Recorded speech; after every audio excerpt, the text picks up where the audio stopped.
अस्सलाम वालेकुम। पाकिस्तान में इस वक्त सियासी जो सूरत हाल है, हम इसमें जायज़ा लेते हैं तल्ख़ व शीरी के हवाले से। कुछ इसमें हम शीरी गुफ्तगू भी करते हैं, कुछ तल्ख़ भी हो जाती है हमारी गुफ्तगू, तो इसलिए हम इसको तल्ख़ व शीरी के हवाले से बयान करते हैं।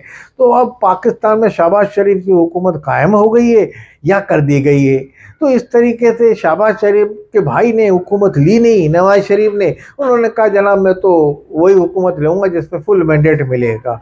हालांकि फुल मैंडेट भी इनको मिल चुका है एक ज़माने में, मगर फुल मैंडेट जब मिला तो उस वक्त इन्होंने आर्मी चीफ के उस ज़माने के जो परवेज़ मुशर्रफ थे उनके अगेंस्ट फैसले शुरू कर दिए।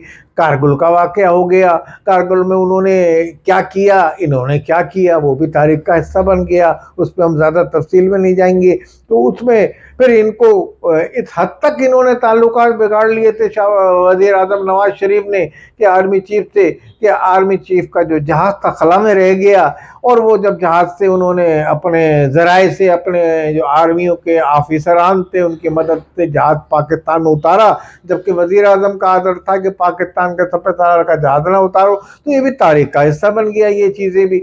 अब तो कहने का मकसद ये, तो इन हालात में उन्होंने कहा कि इतनी जब मैं फुल मैंडेट के साथ मुझे हटा दिया गया तो ये कमज़ोर हुकूमत क्या चलाएगा। मगर बहरहाल शहबाज शरीफ में खुदा सलाहियतें हैं, वो कम मैंडेट के साथ भी मुस्बत अंदाज में हुकूमत चला रहे और ये उनकी सलाहियत है। इसी सलाहियत को देखते हुए उनको हुकूमत में लाया गया है कि वो हर एक को लेके साथ चलते हैं, मुक़्तदर हलकों को भी साथ लेके चल रहे हैं, यानी कि इस्टेब्लिशमेंट को भी, अपोजिशन को भी साथ लेके चल रहे हैं। जो अपोजिशन बाहर है उसको भी लेके साथ चल रहे हैं, जो अपोजिशन उनके साथ रह के अपोजिशन कर रही है यानी कि पीपल्स पार्टी, उसको भी साथ लेके चल रहे हैं।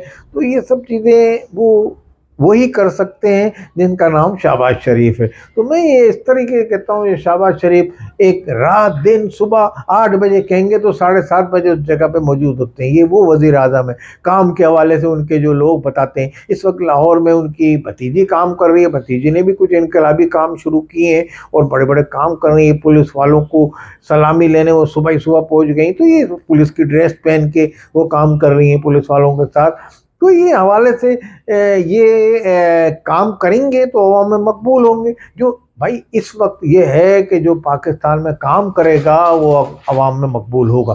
काम इस वक्त देखना है, इस वक्त पाकिस्तान की इस्टेब्लिशमेंट ने भी कह दिया कि आप काम करें, आपके काम में कोई मुदाखलत नहीं की जाएगी और पाकिस्तान के अवाम की खिदमत करें। मगर इस वक्त अपोजिशन जो है वो मुसलसल वही पॉलिसी पे चल रही है कि इमरान खान को, जब तक इमरान खान को इक़्तिदार में लाके नहीं बिठा दिया जाए, इमरान खान की पार्टी वाले यही कहते रहेंगे। मुल्क में इस तरह भी कैफियत अफरा तफरी और सियासी जुलूस और जलसा करते ही रहेंगे। हालांकि पाकिस्तान के अवाम महंगाई की चक्की में पिस रहे हैं। अब ये नहीं कि इसको शहबाज शरीफ ने, पीडीएम वालों ने डाल दिया या इमरान खान ने दूध की नहरें बहा दी थी अपने दौर में आके, ऐसा नहीं है। मादी में भी महंगाई होती रही, मादी में आप जितना जाएंगे महंगाई कम से कम ही नज़र आएगी और आगे आपको ज़्यादा से ज़्यादा ही नज़र आएगी। क्या अवामिल थे, क्या महरिकात थे, उस पर एक अलग नज़र है, वो तमाम तारीख का हिस्सा बन गए हैं वो सूरत हाल भी। इस तरीके से इमरान खान को अब रिलीफ मिलना हुआ है, अदलिया की तरफ से रिलीफ मिल रहा है, तो अदलिया पे तनकीद हो रही है कि जनाब वो नून लीग वाले के अदलिया जो है इस तरह के लोगों को छोड़ रही है, इस तरह की ज़मानतें ले रही है, हमारे साथ तो ये किया था। वो अपना मवाजना उन जजेस से करते हैं जिन्होंने नवाज शरीफ को तकलीफ दी, वो अपना मवाजना उन जजेस से करते हैं जिन्होंने पीपल्स पार्टी को उनके दौर में तकलीफ दी। तो ये मवाजने, ये तकलीफ़ें उनको कैसे मिलती रहीं भाई। ये तकलीफ़ें जजेस जो थे वो अंडर प्रेशर फैसले देते थे। माजी में अगर ये वो ये कहना चाह रहे हैं तो माजी में कौन उनको प्रेशर में लाता था, वही प्रेशर में अब भी ला रहा होगा अब जो जजेस को। मगर बहरहाल हमने एक पहले भी कहा और अब भी कह रहे हैं कि पाकिस्तान की अदलिया मौजूदा चीफ जस्टिस को लोग पहचाने नहीं हैं। ये आप पहचानेंगे तो आपको जब मुस्बत फैसले आएंगे, क्योंकि हमारे पीटीआई के जो दोस्त हैं तो उसी फैसले को कहेंगे नहीं अब ये सही चल रहा है। जैसे अपना हामिद मीर हैं, हामिद मीर तनकीद करते हैं पीटीआई पे, तो लिफाफा सहाफ़ी है, यूँ है, फलाना है, ढमका है। अब वो फेवर में बोल रहे हैं इमरान खान के, तो भाई अब उनका सही हो गया क़िबला, हामिद मीर भी अब सही हो गए। भाई जब जो देख रहे हैं हक़ाइक़, وہی بولے گا آدمی کہ بھائی آج یہ ہے، عمران خان نے کیا کبھی غلطیاں نہیں کی؟ 22 سال سے 1953 سے وہ 22 سال سے تو یہ سیاست کر رہے ہیں، 2 سیٹیں 3 سیٹیں الیکشن حمید گل کے زمانے سے۔ اب آپ تحریک انصاف آپ دیکھیں کب سے قائم کیے، تو اسی طریقے سے فوج پاکستان میں 53 ایوب خان کے زمانے سے حکومت کر رہی ہے۔ خواجہ صدر نے نہیں کہا تھا کہ اگر آپ کو عامر کی کسی پہ وہ کرنا ہے تو پھر قبر سے نکال کے، یعنی کہ اپنے دادا کی قبر کے نکال کے ان پہ وہ کریں، آپ ان کو پہلے سزا لگائیں۔ تو انہوں نے یہ بات، بہرحال ان کی مناسب بات نہیں تھی ایک پوتے کے لیے، تو یہ بات کہ عمر ایوب نے یہ بات سنی ہوگی کیسے، مگر بہرحال تاریخ کا یہ حصہ ہے کہ ایوب خان نے یہ کیا ہے۔ اور فوج میں اس طرح سے وارداتیں تواتر کے ساتھ سیاست دانوں کے ساتھ ہوتی رہی۔ گورنر جنرل اسکندر مرزا کو پسٹل لگا کے نکال کے بھیجا تھا باہر پاکستان سے۔ تو یہ سب باتیں ہوتی رہی، پھر یعنی کہ کاٹ کے الو کچھ وزیر اعظم لاتے رہے یا بٹھاتے رہے، اس طرح کے آتے رہے اپنی مرضی کے۔ تو یہ ایک فوج کا حصہ، یہ جو تاریخ پڑھنے والا ہے، عمران خان تو بڑا تاریخ پڑھنے والے آدمی، تاریخ سے واقفیت رکھتے ہیں، تو ان کو کیا اقتدار میں جب وہ آئے تو ان کو کیا یہ پتہ نہیں تھا کہ پاکستان کے اندر فوج نے یہ کرتی رہی ہے، ماضی میں یہ سب ہوتے رہے ہیں سیاستدانوں کے ساتھ؟ کیا فوج کوئی نیا کام کر رہے تھے باجوہ صاحب کے؟ وہ ان کو پتہ نہیں تھا؟ وہ کہتے ہیں مجھے تو پتہ نہیں تھا کہ میں اقتدار میں آؤں تو بعد میں پتہ چلا کہ فوجی جنرل ایسے کرتے ہیں۔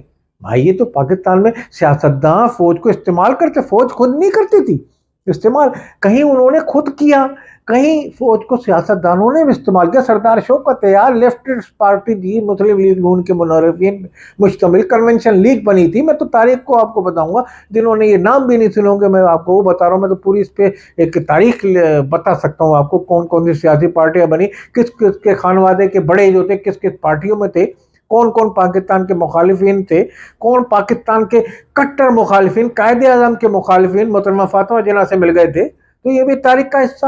تو آپ ان کو، ایوب خان نے اگر اس وقت یہ کہا کہ یہ تو غداروں کے ساتھ مل گئی ہے محترمہ فاطمہ، تو وہ الزام اس تناظر میں دیکھے انہوں نے کہا کہ جی ایم سید ملے ہوئے تھے، خان غفار ملے ہوئے تھے۔ تو یہ سب ایک تاریخ کا حصہ ہے بہرحال یہ چیزیں۔ اب آپ کہتے ہیں کہ فوج کو مجھے تو پتہ نہیں تھا یہ فوج ایسے کام کرے گی، فروغ نسیم کے ذریعے فوج نے فائز عیسیٰ پہ کیس کروا دیا، آپ کو پتہ نہیں تھا۔ آپ نے دیکھا کہ یعنی کہ اور فوج نے کہا کہ اس کو یہ کر دو، تو آپ کو پتہ نہیں تھا۔ فیض حمید کیا کر رہے تھے دھرنا میں، انہوں نے لفافے تقسیم کیے، وہ کیا ہوا؟ آپ کے علم میں یہ بات نہیں تھی کہ کون کیا کر رہا تھا کہ فوجی ایسا کرتے ہیں، ان کو تو پتہ نہیں تھا۔ یہ پہلی مرتبہ بھائی فوج تو کب سے یہ کر رہی ہے، اقتدار میں فوج کا ہمیشہ سے حصہ رہا ہے پاکستان میں، اور سیاستدان فوج کو اپنے مقاصد کے لیے استعمال کرتے رہے۔ پاکستان کے سیاستدان، فوج خود نہیں آتی تھی، فوج کو اقتدار میں حمایت میں اپنی حمایت لینے کے لیے بیساکھی بنا کے فوج کو لاتے رہے۔ آج فوج سے گلا کر رہے ہیں، عمران خان تو فوج لائی تھی، ظہیر الاسلام پاشا، یہ کون لوگ تھے؟ تو بہرحال یہ ایک تاریخ کا حصہ بن گیا۔ عمران خان کو سیاستدانوں سے بات چیت کرنی چاہیے، ہاتھ ملانا چاہیے۔ سیاسی جو جماعتیں فی الوقت پاکستان میں موجود ہیں، اقتدار میں، ان کے ساتھ مذاکرات کا آغاز کریں۔ اگر ان مذاکرات میں کوئی مثبت پہلو نکلتا ہے، تمام سیاستدان کہیں کہ جناب اب تو یہ فوج کے کورٹ میں فوج سے پوچھیں، ان کو بھی بٹھائیں اور چیف جسٹس پاکستان کو بٹھائیں۔ کوئی ایک، میں نے پچھلے ویلاگوں میں کہا تھا، کوئی راستہ نکالے۔ لڑائی جھگڑا پاکستان کا متحمل نہیں ہو سکتا، پاکستان کے نہ عوام متحمل ہو سکتے ہیں، نہ پاکستان متحمل ہو سکتا ہے، نہ پاکستان کی فوج متحمل ہو سکتی ہے، نہ پاکستان کی کوئی سیاسی جماعت۔ کوئی یہ سیاسی جماعت یہ سمجھے گی وہ اعلان اکیلے ہو کے وہ لڑ جھگڑ کے گریبان پہ ہاتھ ڈال کے جیت جائے گی پاکستان میں، اور آنے والے دنوں میں بیرکوں میں فوج کو بند کر دے گی اور عسکری اپارٹمنٹ سارے ختم ہو جائیں گے اور فلانی ان کی جو کاروباری مراکز ہے، تو ایسا خام خیالی ہے، ایسا کبھی نہیں ہوگا یہ پاکستان میں۔ کوئی بیٹھ کے کوئی ان کو سیاست میں جب وہ آتے ہیں تو آپ ان کو پارٹیسپیٹ کرائیں، کو آئینی ترمیم کر کے اس میں بیٹھ کے وہ مثبت فیصلہ کر کے اٹھیں۔ ایک ایسے ہم نے پچھلے لوگوں میں بھی کہا تھا، ہم پاکستان کے مفاد میں سوچ رہے ہیں، پاکستان کے لیے بہتر یہ ہوگا کوئی کسی لڑ جھگڑ کے نہیں کہ دیکھیں عمران خان نے عوام کو جگا دیا۔ کیا جگا دیا عمران خان نے؟ کیا پینٹیں اتارنے کے آزاد کشمیر پولیس والوں کو چھتوں سے پھینک رہے ہیں، ان وردیاں اتار رہے ہیں، تو یہ سول نافرمانی اور اس طرح کی تحریکوں سے کوئی کام چلے گا؟ تباہی بربادی ہو جائے گی۔ اس صورت میں اسلحہ اٹھا کے عام آدمی اگر میدان میں آ گیا تو کیا ہوگا؟ जो मलेशिया ग्रुप ताकतवर होगा अपने को दबा देगा। किसी मजहब का, किसी मसलक का ग्रुप आ गया, मलेशिया ग्रुप, लिसानी ग्रुप, वो जो जहाँ ताकतवर होगा वो जानों से खेलेगा। लाशें पड़ी होंगी आपस में, गली गली कूचों में। अगर फौज हमारी कमजोर खुदा ना खास्ता होती है तो इसके किसी के सियासतदान के किसी भी अमल से पाकिस्तान में बड़ा, मैं जो मुस्तकबिल में बड़ा बुरा अफरा तफरी का माहौल देख रहा हूँ इस तरीके से सूरत है। तो ये फौरी तौर पर सब बैठें, सर जोड़ के बैठें और पाकिस्तान की खातिर, पाकिस्तान को आर्मी भी प्यार करती है, पाकिस्तान के सियासी रहनुमा भी प्यार करते हैं, तमाम पाकिस्तान से मोहब्बत करते हैं, अपने अख्तलाफात को पाकिस्तान की खातिर बालाए ताक रखते हुए एक टेबल पे बैठ जाएं, मुज़ाकरात की टेबल पे, गोल मेज पे बैठ जाएं, गोल मेज कॉन्फ्रेंस मुनक़्क़द करें और मुस्बत फैसले करके उठें वहाँ से। इसी में ही भलाई है और इसी में सियासतदानों की आपस में बैठक बेहद ज़रूरी है। पाकिस्तान के मफाद में बेहतरीन फैसला कोई करके उठें। वस्सलाम अलैकुम व रहमतुल्लाह।